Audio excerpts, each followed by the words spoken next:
todos a morrer. Com Hugo van der Ding e Tiago Ribeiro. E ao ouvir isto, significa que estamos mais uma semana vivos. É verdade, E é uma grande conseguimos vantagem. ultrapassar mais um fim de semana. Não sei se todos os nossos ouvintes o fizeram. Pois, Se não, beijinho às famílias. claro.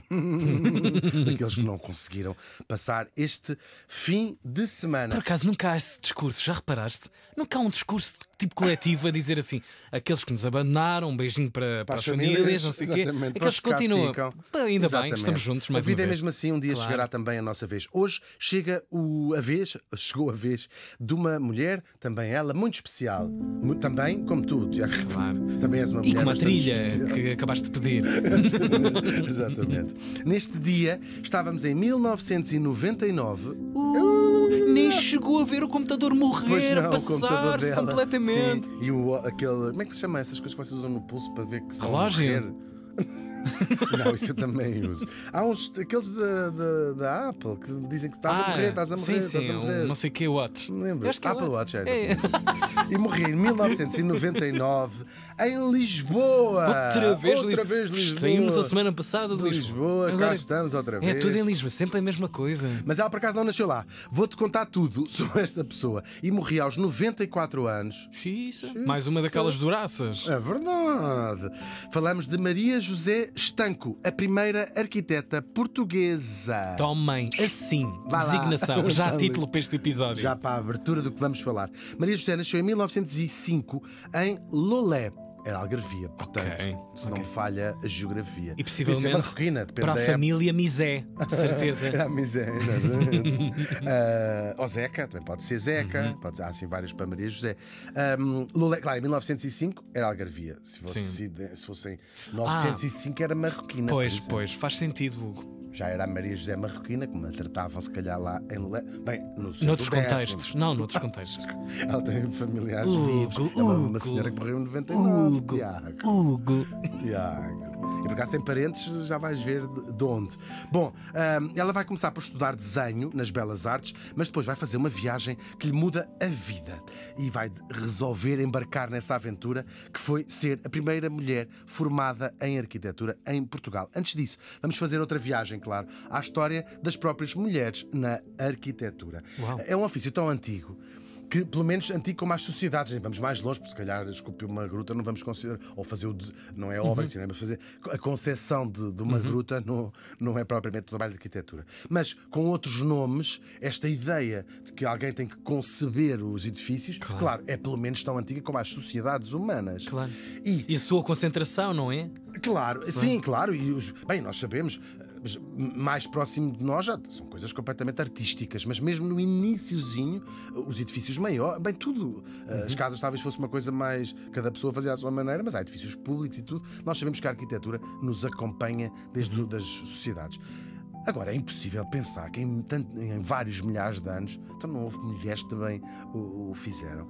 A verdade é que parece-nos impossível que não tenha havido. A verdade é que não temos qualquer registro, tirando Histórico. casos muito pontuais e até num passado não assim tão distante. Na Europa, por exemplo, talvez um dos exemplos mais antigos que temos, e não é particularmente antigo, bem, no contexto da história da humanidade, a história de uma nobre francesa, Catherine Brissonnet, que no século XVI supervisionou a construção do seu impressionante castelo de Chenonceau. Isto fica no Val do Loire, onde ficam aqueles castelos todos incríveis em França, e este é particularmente lindo, em cima de uma ponte, é assim uma coisa mesmo bonita, em cima de um rio, não é? E sabemos que ela o desenhou, portanto fez aquilo que os arquitetos fazem. Depois, no século XVII, temos uma pintora e escultora italiana, uma mulher também bastante incrível, se calhar vamos trazer lá cá.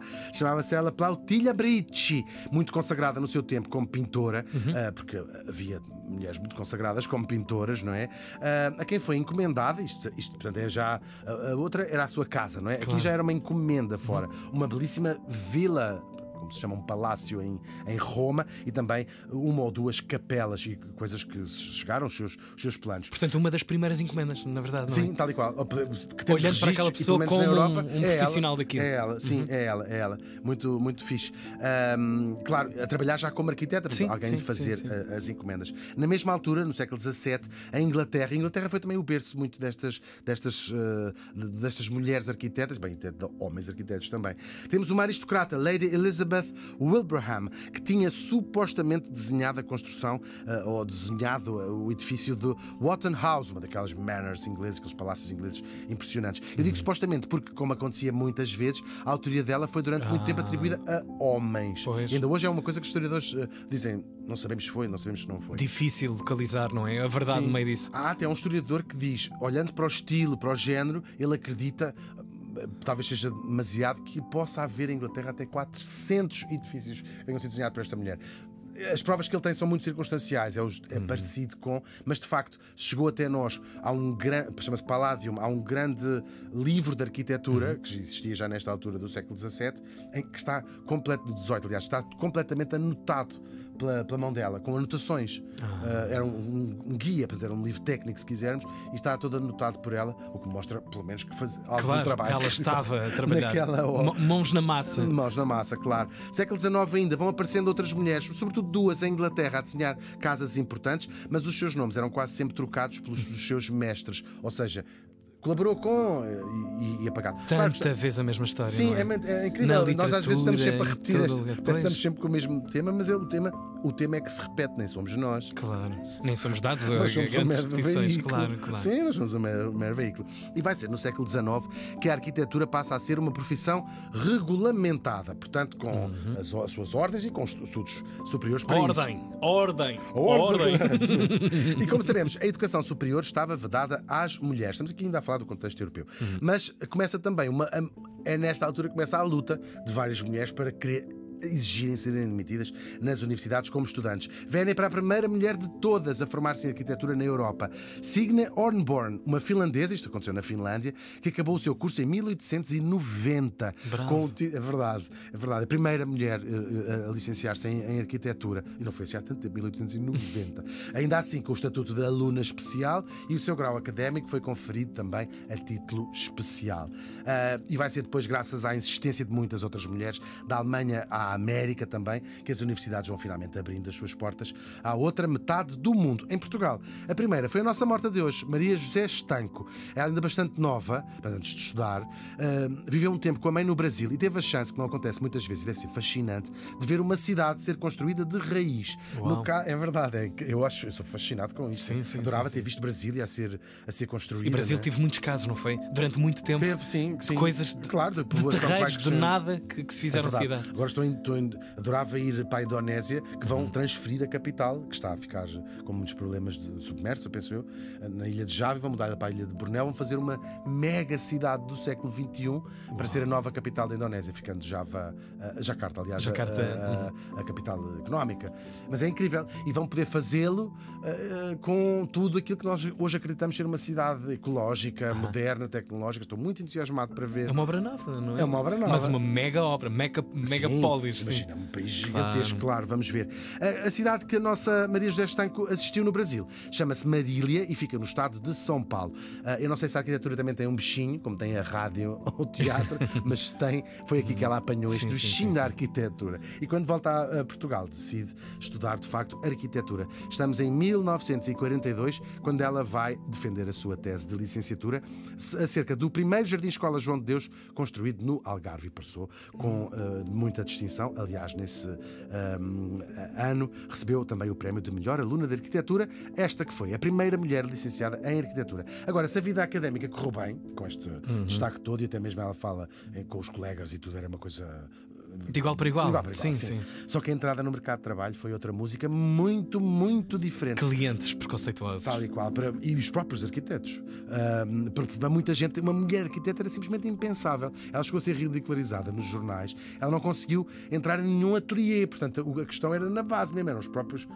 Os arquitetos mais consagrados têm os ateliês, e nunca arranjou trabalho, nunca trabalhou nenhum ateliê. O que ela fazia era projetos, sobretudo para amigos. Projetos mais pequenos. Encomendas pessoais. sim. como a sua obra preferida, que é uma casa em São Pedro de Moel. Ela dedicou-se depois então o quê? À arquitetura de interiores, que é quase um reflexo do lugar onde a sociedade via as mulheres. Aliás, isto aconteceu a muitas mulheres arquitetas, destas pioneiras, que, bem, não estou aqui a despreciar Tem claro, a arte da arquitetura de interiores. mas isto reflete Tem a cabeça a tanto, arrebentar agora, faz todo o sentido, Sim. claro. reflete muito o espaço da casa, o espaço privado Sim. a que as mulheres, que se atribuía às mulheres. Claro. Agora, ganhou algum dinheiro, é verdade, também desenhava joias e móveis, etc. E viajou bastante por muitos lugares do mundo. Muitos lugares do mundo, mesmo no Egito, no Soviético, não sei, uma data de sítios. E por cá também escreveu bastante para aquelas revistas femininas que iam passando as suas ideias feministas, um bocadinho mais ou menos à socapa da censura, modas e bordados. Falámos aqui já aqui trouxemos. essa história, sim, ela também escrevia bastante para lá. Foi professora de liceu em Lisboa e também no Porto, enquanto dava aulas de desenho em prisões, na prisão do Linhó em particular, sem receber qualquer dinheiro. Eu acho isto incrível. Só que o seu percurso como ativista antifascista durante a ditadura vai fazer com que ela seja expulsa do ensino, porque andava lá metida em movimentos e então foi expulsa da função pública como professora. Com a Revolução, ela vai continuar as suas lutas públicas do feminismo no Movimento Democrático das Mulheres e também do pacifismo no Conselho Nacional para a Paz, que ela foi membro destacado destas duas organizações. Ela tinha sido casada com o não menos incrível pintor surrealista açoriano Raimundo Machado da Luz e tiveram só um filho que morreu antes dela, o que marcou com uma enorme tristeza os seus últimos anos, ter perdido este seu último filho. Hoje, há muitas mulheres arquitetas no mundo. Em Portugal, são cerca de 43% dos 27 mil arquitetos. Quase entramos pelo menos Território no meio-meio. equilíbrio. Sim, território sim. meio-meio.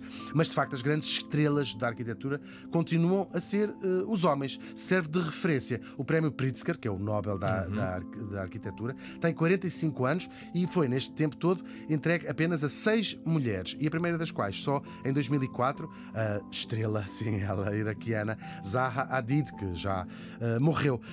Agora, a arquitetura precisa também ela própria de construir casas sem o telhado de vidro, chama-se o glass ceiling, Sim. que se separa, ou que impede algumas mulheres de atingir, mesmo quando já são metade na profissão, estes lugares de topo, que acontece com os chefes de cozinha, com quase tudo, diria, a Estrelato moda, dentro mesmo em profissões Claro. em que as mulheres são até a maioria no dia-a-dia, Na depois os execução, lugares de topo depois. das estrelas é uma coisa que sabemos todos, mas vai vindo a mudar, até porque é injusto não lembrar outras estrelas que sim, também as houve. A americana Marion Mahoney Griffin, ou a incrível brasileira, que não trouxemos cá, mas temos que a trazer, a Lina Bobardi, claro, é uma arquiteta modernista italiana, que depois se radicou no Brasil, e é autora do SESC ou do MASP, o Museu de Arte de São Paulo, obras, provavelmente os edifícios mais famosos de São Paulo.